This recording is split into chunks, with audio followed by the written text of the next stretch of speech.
విఖ్యాత్ రెడ్డి గారు ఈ సొసైటీలో మెంబర్గా ఉంటూ, అంటే కర్నూలు మిల్క్ యూనియన్లో ఒక కోఆపరేటివ్ సొసైటీ యూనియన్లో మెంబర్గా ఉంటూ ప్రైవేట్ డైరీ ఓనర్గా ఉండకూడదు.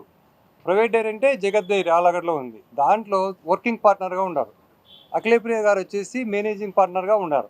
ఈ ఇద్దరు ఉంటూ ఇక్కడ మా డైరీలో వాళ్ళ అబ్బగారు భూమా నారాయణ రెడ్డి గారు 26 సంవత్సరాలు చైర్మన్గా ఉన్నారు. పాపం ఆయన చాలా బాగా చేశాడు. ఒక 20 ఏళ్ళ వరకు చేశాడు. లాస్ట్లో 5-6 ఏళ్ళలో ఆయనకు ఆరోగ్యం బాగాలేకుండా సహకరించడం కొంచెం గాడి తెప్పోయింది మొత్తం పాలన అంతా.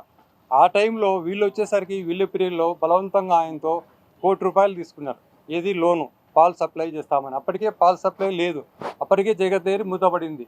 కానీ అప్పటికి 30 లక్షలు అప్పు ఉన్నా కూడా అధికారులు చెప్పారు, సార్ మనం ఇవ్వనీకి లేదు సార్, ఆల్రెడీ వాళ్ళు డ్యూ 30 లక్షలు ఉంది, ఆల్రెడీ పాలు రావడం లేదు మనకు సప్లై, అది బ్లాక్ లిస్ట్లో పోతుంది సార్, ఎన్పై అవుతుంది, మనం ఇవ్వకూడదంటే ఆయన ప్రెజర్ తట్టుకోలేక బంధుత్వానికి లోన్ ఏమో తెలియదు ఆ రోజు ₹1,00,00,000 రిలీజ్ చేశాడు.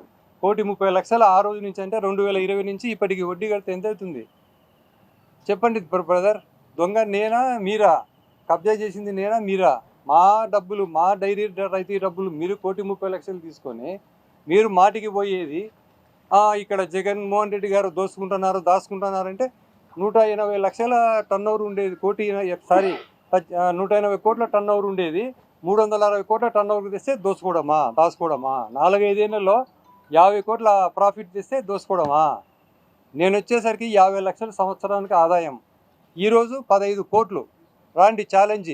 మీరు ఒక ఎంక్వైరీ ఆల్రెడీ వేశారు, ఏపీ ఫెడరేషన్ నుంచి ఒక ఎంక్వైరీ వేశారు, అది 6 మంత్స్ అయిపోయింది వేసి, అన్నీ మొత్తం సబ్మిట్ చేసాం.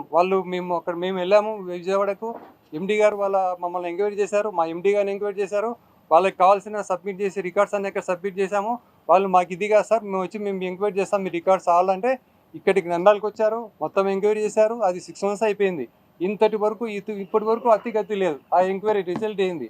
ఎందుకంటే ఏం ఉండదు, ఏం లేదు కాబట్టి ఎవరు చర్యలు తీసుకోలేదు. ఉంటే ఈ పాటికే మా మీద యాక్షన్ తీసుకునేవాళ్ళు.